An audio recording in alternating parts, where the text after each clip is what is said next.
Olá, olá, senhoras e senhores. Aqui é o Daddy Jack e eu espero que esteja tudo bem com cada um de vocês. Bem, antes de eu começar esse vídeo, eu queria já adiantar algumas coisas. Para assistir esse vídeo, prepare o seu estômago, prepare principalmente a sua mente, porque os acontecimentos que eu vou relatar a seguir são revoltantes, são nojentos, são tristes.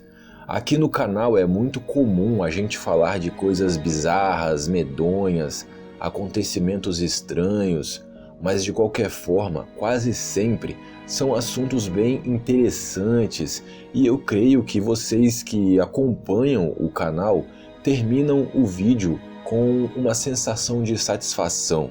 Nesse vídeo isso não vai acontecer. A história, os acontecimentos os quais vocês estão prestes a descobrir não despertam nenhum sentimento bom. Galera, eu não exagerei no título. Eu acredito, de fato, que esse foi o pior lugar que existiu no Brasil e um dos piores que existiram no mundo.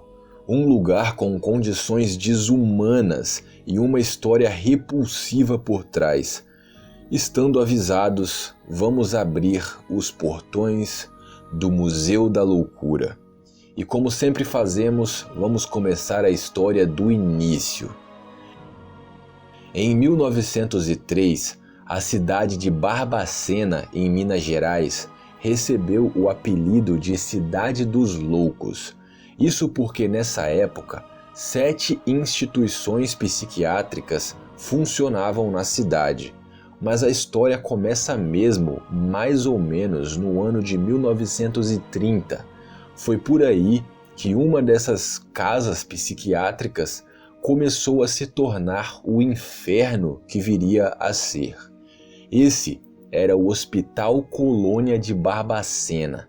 Ele foi construído exatamente em 1903 e ele funcionou perfeitamente bem por vários e vários anos, sendo até uma referência nacional para famílias que queriam tratar algum parente com problemas psicológicos ou psiquiátricos. Mas em 1930 a coisa começou a desandar. Quem mora ou já visitou Minas Gerais sabe que o estado é cortado por vários trilhos de trem. É meio que uma locomoção comum, e principalmente nessa época. Inclusive, a cidade de Barbacena tinha uma estação e foi através dessas linhas de trem que o Hospital Colônia de Barbacena começou a receber as pessoas indesejadas pela sociedade. Agora eu vou contar para vocês os tipos de pessoas que chegavam para serem internadas naquele lugar e vocês talvez vão se surpreender. Tenham em mente que estamos falando de quase 100 anos atrás. O Brasil hoje em dia ainda é um país bem corrupto e preconceituoso, mas pelo menos nessa questão de preconceito a coisa era bem pior antigamente. Hoje em dia essas coisas já estão sendo combatidas, mas antigamente o racismo e o machismo eram explícitos e ninguém era punido por isso. Enfim, vamos lá. Alguns exemplos de pessoas que eram enviadas para o Hospital Colônia. Mendigos, pessoas indigentes sem família e sem documentos, viúvas e mães solteiras, negros, índios, homens gays, mulheres lésbicas. Acho que já deu para vocês perceberem que nenhum tipo de pessoa que eu citei não tem nada, ligação nenhuma com algum problema mental. E é exatamente isso. O Hospital Colônia de Barbacena começou a se tornar um verdadeiro depósito de pessoas indesejadas pela sociedade. Só para dar mais alguns exemplos. Existem relatos de pessoas que sobreviveram aos horrores que eu já vou relatar para vocês. Esses relatos contam histórias, por exemplo, de mulheres pobres e até mesmo crianças que engravidavam de algum fazendeiro ou algum político ou homem rico que já era casado, e essas mulheres e crianças eram enviadas para o Hospital Colônia. Homens que estavam denunciando alguma fraude ou corrupção política, ou até mesmo algum trabalhador processando um patrão. Até mesmo crianças com algum tipo de deficiência eram enviadas para lá de trem pelos pais que não queriam mais cuidar dessa criança. Existiam uns vagões específicos nos trens conhecidos como os vagões dos loucos, e todas as pessoas que chegavam nesses vagões na cidade de Barbacena eram enviadas para o Hospital Colônia, e tudo isso durou décadas. Mas bem, agora vocês já sabem como o Hospital Colônia de Barbacena surgiu e quais pessoas ocupavam ele. Agora vamos conhecer os horrores que aconteciam no lugar. Primeiro de tudo, aconteceu uma superlotação. A capacidade máxima de pacientes do lugar era de 200 pessoas. Depois desse monte de gente chegando, sendo enviadas para o lugar, óbvio que ele ficou lotado. E se você tivesse que chutar um número, sabendo que a capacidade máxima era de 200 pessoas, quantas pessoas você acha que o Hospital Colônia chegou a abrigar? Se você pensou em 400, 500 ou até 1000, você errou feio. 200 era a capacidade máxima e o Hospital Colônia chegou a ter 5.000 pacientes de uma vez só. Aliás, pacientes entre aspas, porque lá não existiam pacientes, existiam vítimas. Se a capacidade máxima do lugar era de 200 pessoas e logo o número chegou a 5.000, não é difícil deduzir que faltava comida, faltava roupa e não tinha nem onde se dormir. Pessoas morriam de fome, pessoas ficavam nuas, pessoas morriam de frio e as pessoas dormiam no chão. Essa foto, por exemplo, mostra um homem bebendo água de esgoto, a única acessível, porque o lugar praticamente só tinha água para os próprios funcionários e nenhuma para os pacientes. Mais uma prova de que o Hospital Colônia de Barbacena se tornou um depósito de humanos indesejados é a história das Crianças de Oliveira. Existia em Minas Gerais, na cidade de Oliveira, um hospital para crianças deficientes e com problemas mentais. Esse hospital foi descontinuado, fechou as portas, e todas as 33 crianças que viviam lá foram jogadas aonde? No Hospital Colônia, no meio de todas aquelas outras pessoas que já estavam lá sem nenhum amparo. E falando em crianças, nós chegamos em outro ponto importante da história: os estupros que aconteciam dentro do Hospital Colônia. Imaginem, são 5.000 pessoas vivendo dentro de um inferno. Lá, o pior lado de qualquer ser humano tinha tudo para vir à tona. Estupros eram uma dessas consequências. E as mulheres engravidavam, óbvio, e ao longo das décadas, várias e várias crianças nasceram naquele lugar bizarro. Porém, todos os bebês eram retirados das mães com poucas semanas ou até mesmo poucos dias de vida. Existem muitos e muitos relatos de mães que aí sim, depois de ter os filhos retirados de si, ficavam loucas de verdade. Existem relatos que contam que as mulheres esfregavam as próprias fezes no corpo para evitar também esses estupros, evitar que as pessoas chegassem perto dela e tivessem alguma vontade de, sexo e, consequentemente, estuprassem essas mulheres. No meio de tanta gente, era muito difícil, para não dizer impossível, que os funcionários do Hospital Colônia mantivessem a ordem e monitorassem tudo. Por isso, a coisa era bruta. Qualquer paciente que desse trabalho recebia tratamento de choque e alguns até morriam nesse processo. As duchas escocesas eram outra forma de punir o mau comportamento. Duchas escocesas são aqueles banhos de água fria que saem em jatos de alguma máquina, alguma mangueira com muita pressão, etc. Enfim, galera, agora juntem tudo o que eu falei. Depois de 1930, quase nenhuma pessoa que chegava lá era louca de verdade. Eram pessoas comuns, mas indesejadas pela sociedade ou por alguma pessoa com dinheiro ou poder que queria exilar essa pessoa. Essas pessoas chegavam lá e não tinham água para beber nem para tomar banho, não tinham comida, não tinham roupas, não tinham onde dormir, presenciavam estupros ou eram estupradas, presenciavam mortes, presenciavam torturas ou eram torturadas. E as pessoas viviam 24 horas por dia no puro ócio. Elas não tinham nada para fazer, nenhuma obrigação, nenhuma diversão. Era dormir e acordar nesse inferno.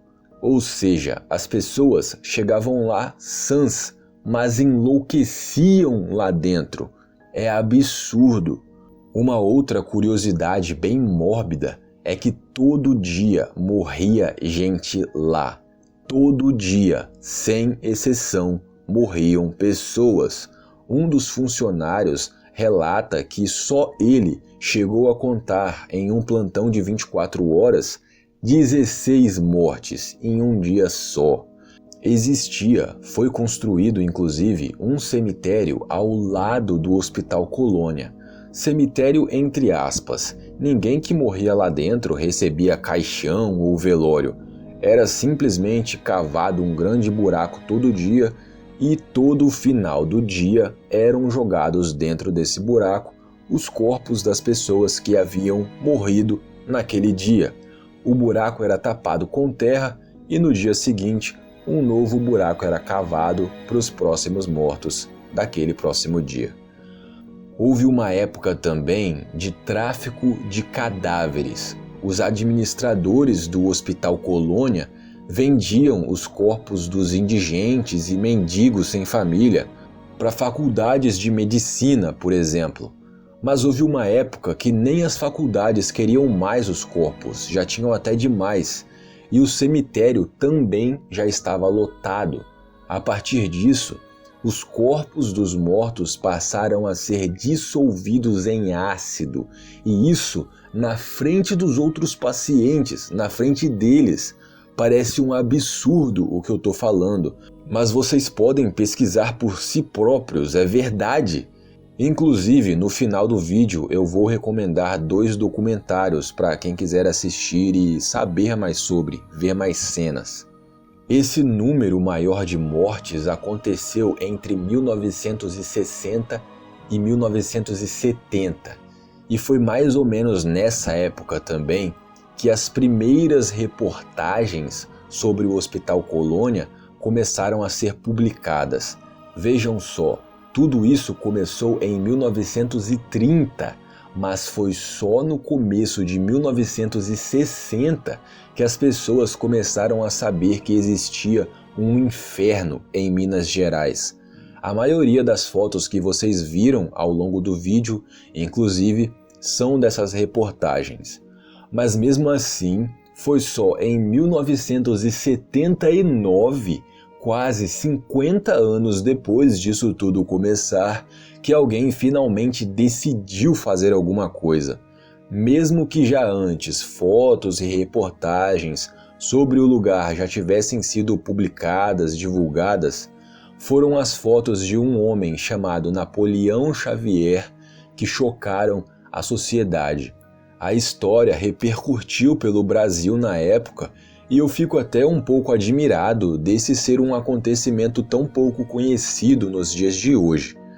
A sociedade e os próprios psicólogos e psiquiatras da época se mobilizaram e as coisas começaram a mudar no Hospital Colônia. Houveram transferências, reabilitações, pessoas que não eram loucas receberam amparo, alguns culpados foram apontados e aconteceu toda uma reforma na área da saúde mental, não apenas em Minas Gerais, mas no Brasil, e é por isso que fiscalização é algo importante. Mas de qualquer forma, ao todo, mais de 60 mil pessoas ao longo da história do Hospital Colônia de Barbacena morreram dentro daquelas paredes. 60 mil pessoas ao todo morreram lá dentro em 49 anos. Após as devidas reformas, o lugar existe até hoje, mas mudou de nome. Centro Hospitalar Psiquiátrico de Barbacena é o nome atual. Em 1996 foi construído o Museu da Loucura. É um pequeno museu com o intuito de preservar a história macabra do que aconteceu naquele lugar. Lá você vai encontrar fotos, documentos, objetos e várias outras coisas que fizeram parte de toda essa história. Para quem quiser saber um pouco mais sobre o assunto, eu recomendo o documentário Em Nome da Razão, de 1979, que mostra bastante cenas e comentários gravados ainda na época, e também o Holocausto Brasileiro, de 2016, que mostra relatos de várias pessoas que participaram da história do lugar, pacientes, funcionários, repórteres, etc. Eu vou concluindo o vídeo por aqui, e eu geralmente espero que vocês gostem. Dessa vez, não. Não acho que ninguém goste de saber dessas coisas, mas o mundo é cruel e esses tapas de realidade são necessários, não apenas para nos causar choque e nos manter em alerta, mas também relembrar a história dessas vítimas e evitar que algo assim aconteça de novo. Se você sofre ou conhece alguém que sofra algum tipo de abuso, preconceito, violência, não deixe de procurar e oferecer ajuda. A gente pode ver de tudo por aí: idosos apanhando, crianças sendo abusadas, pessoas sendo estupradas. E às vezes essas coisas desagradáveis acontecem dentro da própria casa da pessoa, o lugar que ela deveria chamar de lar. Mas por mais que possa parecer que às vezes não existe lugar no mundo que caiba você que precisa de ajuda, saiba que qualquer problema desse tipo pode ser resolvido. A vida é cruel, o mundo é injusto, mas todo mundo tem o direito de ser feliz e viver em paz. Procure ajuda e ofereça ajuda. Seja um ser humano melhor. Muito obrigado por assistir o vídeo e espero ver vocês aqui no próximo. Esse canal é mantido graças à ajuda dos apoiadores. Se você curte o conteúdo aqui do canal e quiser dar uma força, o link da minha campanha no Apoia-se está aparecendo aí na tela final e também está na descrição do vídeo. Com pouca coisa, tu pode me ajudar muito a manter o projeto. É isso então, galera. Valeu. Fui.